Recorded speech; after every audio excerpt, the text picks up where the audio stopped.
எல்லாருக்கும் வணக்கம். ரொம்ப இந்த மேடையில் என்ன பேசுகிறதுனே தெரியல. ஏன்னா முதன்முறையாக ஒரு ஹீரோ லான்ச்சு. இதில் வந்து எந்த ஒரு டீசரோ ஒரு ட்ரெய்லரோ எதுவுமே பார்க்காம இந்த ஹீரோவே இப்போ தான் மேடையில் பார்க்குறோம். என்ன பேசுகிறதுன்னு தெரியல. இருந்தாலும் ஏதாவது ஒன்று பேசணும். இப்போ நண்பர், எனக்கு முன்னாடி பேசின நண்பர் சொன்னார், சாஃப்டாக இருக்கிறவங்க படம்லாம் வந்து கொஞ்சம் ஆவேசமாக இருக்கும், அவங்களுடைய கோபத்தை படத்தில் ரிஃப்ளெக்ட் பண்ணுவாங்கன்னு. நான் சாஃப்டான ஆள் தான், என் படமும் சாஃப்டாக தான் இருக்கும். அதனால் இந்த சைக்காலஜிலாம் சினிமாவில் ஒர்க் அவுட் ஆகாதுன்னு நான் நினைக்கிறேன். ஹீரோ பார்க்குறதுக்கு ரொம்ப நல்லா இருக்கிறாரு. நிச்சயமாக படத்துலேயும் நல்லா பெர்ஃபார்ம் பண்ணியிருக்காருன்னு எடிட்டர் சொல்கிறாரு. கேமராமேன் ராஜேஷ் யாதவ் நல்ல எக்ஸ்பீரியன்ஸான டைரக்டர். சேரன் கூடலாம் ஒர்க் பண்ணியிருக்காரு. அவர் சொல்கிறாரு நிச்சயமாக நல்லா பண்ணியிருப்பார். சில முகங்கள் பார்க்கும் பொழுதே நமக்கு தெரிஞ்சிடும், இவர் நிச்சயமாக நல்லா பெர்ஃபார்ம் பண்ணுவார் அப்படின்றது நமக்கு தெரியும். அந்த மாதிரியான ஒரு முகமாக இருக்குது நண்பர் ஹீரோவுடைய ஃபேஸு.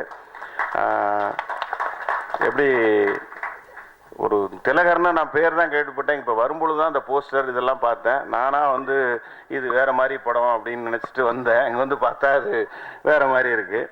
திலகர் அப்படிங்கும் பொழுது இந்திய சுதந்திர போராட்டத்தில் பாலகங்காதர திலகருடைய ஒரு அரும்பாடுபட்டு இந்திய வரலாற்றில் இடம் பிடிச்ச ஒருத்தர். அது மாதிரி இந்த படமும் வந்து மிகப்பெரிய ஒரு சாதனைகள், வசூல் சாதனைகள் புரிந்து தமிழ் திரைப்பட வரலாற்றில் ஒரு இடம் பிடிக்கணும்னு சொல்லி நான் வாழ்த்து சொல்லிக்கிறேன்.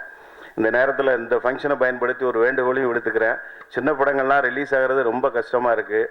அம்மா திரையரங்கம்ன்ற ஒன்றை ஆரம்பிக்கிறதா நம்ம மேயர்லாம் சொன்னார், அது மேடமும் சொன்னாங்க. அது ரொம்ப சீக்கிரமாக நடைமுறைப்படுத்தி, ஏன்னா நாங்கள் வந்து ஒரு கோரிக்கை வச்சோம் அம்மாக்கிட்ட, எங்களுக்கு ஃப்ளோர்ஸ் இல்லை, ஏசி ஃப்ளோர்னு வேணும்னு கூட எனக்கு கேட்கல. ஃப்ளோர்ஸே கிடையாது. இருக்கிற ஃப்ளோர்ஸ் ஒரு 4-5 தான். அது எல்லாமே வந்து டிவியில் ஆக்குபை பண்ணிக்கிறாங்க. நிறைய ஷோ நடக்குது இப்போது, அதில் ஆக்குபை பண்ணிக்கிறாங்க. எங்களுக்கு ஃப்ளோரே கிடைக்க மாட்டேங்குது. இதுக்காகலாம் ஹைதராபாத் போக வேண்டிய ஒரு அவல நிலைமை இருக்குது அப்படின்னு சொன்னோம். அம்மா அதை கனிவோடு பரிசீலித்து உடனே 2 ஏசி ஃப்ளோர் வந்து ஃபிலிம் சிட்டியில் நான் பண்ணித்தரேன் அப்படின்னு சொல்லி இப்போது சில நாட்களுக்கு முன்பு அனௌன்ஸ்மெண்ட் பண்ணாங்க. நீங்கள் பார்த்துருப்பீங்க. இந்த அம்மா திரையரங்கத்தையும் கூடிய சீக்கிரத்தில் நடைமுறைப்படுத்தி தமிழகம் எங்கும் அம்மா திரையரங்கங்கள் வந்து நீங்கள் திறந்தீங்கன்னா எங்களை போன்ற சின்ன படங்களை நம்பி வாழும் எண்ணற்ற பேர்களுக்கு வந்து நிச்சயமாக ஒரு மறுமலர்ச்சியும் ஒரு வாழ்வாதாரத்தையும் ஏற்படுத்தும் என்று கேட்டுக்கிறேன். இது இந்த நிகழ்ச்சி மூலமாக வெளியில் தெரிஞ்சால் ரொம்ப நல்லது. இந்த படம் ஒரு மாபெரும் வெற்றி படமாக அமையணும். இயக்குனர் பேசும்போது சொன்னார் எங்கள் ஊர் அப்படின்னு சொன்னார். அதனால் அந்த சுயநலத்துக்காகவும் சொல்கிறேன், எங்கள் ஊர்லேருந்து இன்னும் ஒரு நல்ல டைரக்டர்கள் வரட்டும். ஸோ அந்த படம் ஒரு மாபெரும் வெற்றி படமாக அமையணும். வாழ்த்துக்கள்.